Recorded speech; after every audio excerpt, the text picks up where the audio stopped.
it's really sad. Like there is a girl who visited her man, alitembelea boyfriend yake, na hiyo siku ndo mtu wake alidedi. That day is when the man died wakiwa naye kwa nyumba.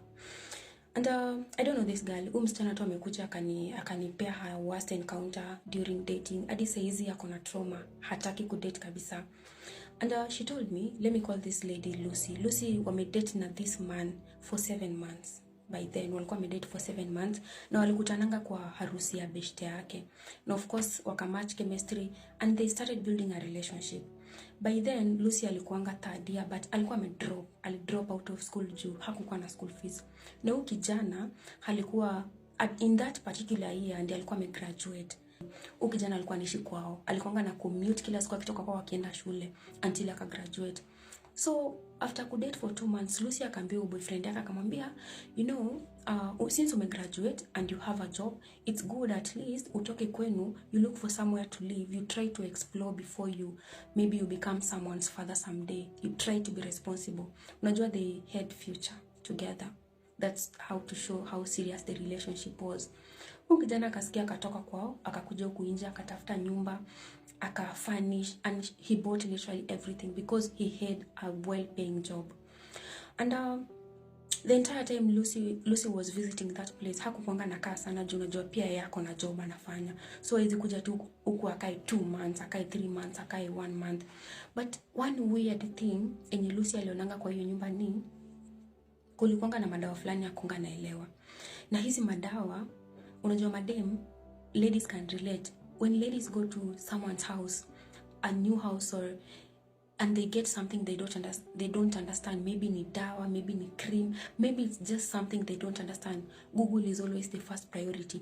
Mimi nipatana na dawa imeandikwa aje Google, what is this? But hiyo masaa hangeuliza Google hizi madawa ni za nini juu hazikukuwa labeled. Ni kama zilitolewa from the original packaging zikaekwa to another package yenye haina label. So akauliza boyfriend yake juu madawa zilikuwa mingi kinda. Akamuuliza na hizi madawa ni za nini? Unaget? Boyfriend yake akamwambia my younger brother has a certain condition na alikuwa kwangu. So Lucy hakutaka kupush sana juu unajua ukisikia certain condition pia you have to back off. Atakwambia tu when he's comfortable.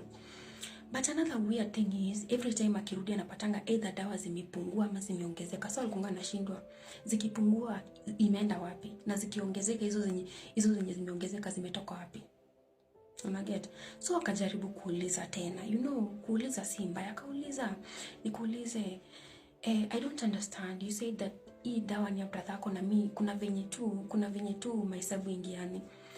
Boys akamwambia my brother visits here every now and then. And kidogo Lucy hakuamini juu alikuwa anashuku ama ukijana ako na HIV ameniambukiza. Juu najua hakuwa anajua madawa za HIV venye zinakaa. Akajaribu kugoogle madawa za HIV akaona zilikuwa almost zinakaa hivyo. Almost shape zinakaa hivyo but size kidogo hizi madawa zilikuwa ndogo. But in real sense akaambia ukijana akamwambia all in all kesho tunaenda tupime HIV kindly. Kijana yana HIV akasema ni sawa, wakaenda wakapima wakapatikana hawana. Ude makaacha kuwa na wasiwasi juu relationship ikaendelea mbele. Another time she visited the house. Most of the time alikuwa anakuja on Fridays. Akakuja Friday. Hiyo Friday anakuja kumbe ndo kijana alikuwa anataka kutoka. Akamwambia umefanya vizuri kukuja by the way, nilikuwa nataka kwenda kuwatch ball, nitarudi around saa 3. Aizi mkataza of course kwenda kuwatch ball. Wakapangana tu kama couple. So kijana akaenda kuwatch ball. Saa 3 kufika Lucy anashangaa kijana arudi. Saa 4 kufika harudi. Saa 5 kufika hakuna mtu anarudi. Anajaribu kupiga simu haishikwi, amepiga simu haishikwi. Saa 6 inafika kijana harudi. Saa 7 inafika. Na hiyo masaa Lucy anakuanga like ajaib, hana namba ya relative wa kijana, hana namba ya beshte yake, yani hana namba. There's no one she can literally call. So akachill tu. Around hapo saa 8 akasikia kuna bishwa. Kwenda kufungua akapata ni mtu wake, boyfriend yake with another boy. But the shocking thing was boyfriend yake alikuwa na bleed, like literally he was bleeding. Alikuwa na wound kwa kichwa but alikuwa shaekewa elastoplast ama bandage whatever.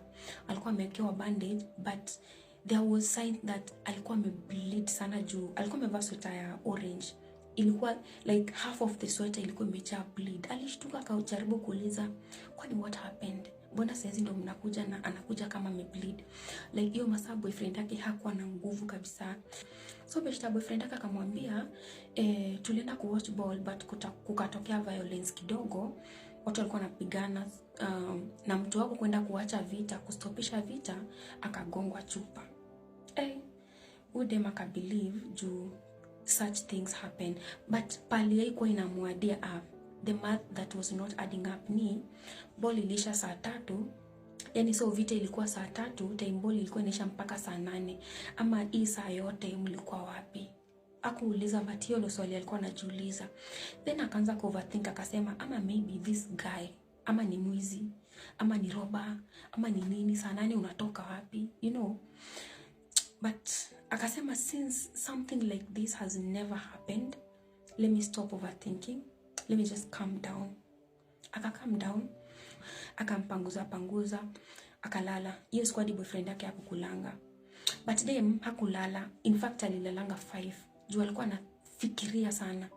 The next day alilala the whole day and everything was just fine. Time yake ya kurudi, alikuwa anarudi Monday juu alikuwa anaenda job. Akarudi kwake.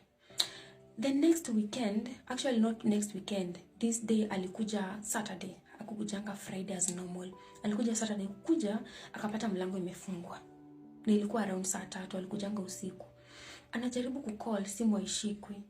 Anashindwa kwani nini nafanyikanga huku. Akasema sasa hii can prove a point that this man is doing something crazy outside there hii usiku. Then kupiga tena, simu imezimwa.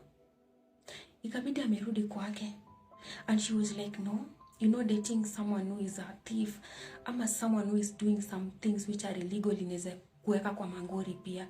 Juu unaweza shikwa kwa mix, anaweza kuja kutafutwa na makarao, wende upatikane ushandwe. And akasema, let me just start distancing myself kidogo hivi, then I'll just disappear. First day akajaribu kulenga call zake, second day, the third day ikashindikana. You know, when you're used to someone, it's very hard to ignore them. Ikashindikana kabisa. Akapick call, wakaongea. Hiyo siku hadi akaitisha sick of job. Hakuenda job, akajifanya yeye ni mgonjwa. Akakuja kwa boyfriend yake. Unaget? But the same Saturday, hiyo weekend, sasa Saturday boyfriend yake akamwambia anaenda kwao, there is a family gathering iko kwao. Akasema ni sawa, but atarudi on Sunday. Boyfriend yake kwenda kwao on Saturday, Sunday hakurudi, Monday hakurudi. Ikabidi dem juu alikuwa na mashughuli last week, alitisha sick off, akarudi kwake, akamcall, wakaongea, akamwambia mimi nimerudi home, hivyo hakuongea story moba, kwa anataka mambo mingi. Akarudi kwake, akafunga mlango. Sawa? This time akasema harudi huko because if this is life, yani haambiwi anything. Juu dem alikuwa like haambiwi anything. Unapata kwa family members wa huyu kijana hakuna mtu anajua udem. Udem hajaiona any of them. Kwa mabeshte zake udem hajui mabeshte zake. The girl doesn't know anything about this boy's life. But since she is loved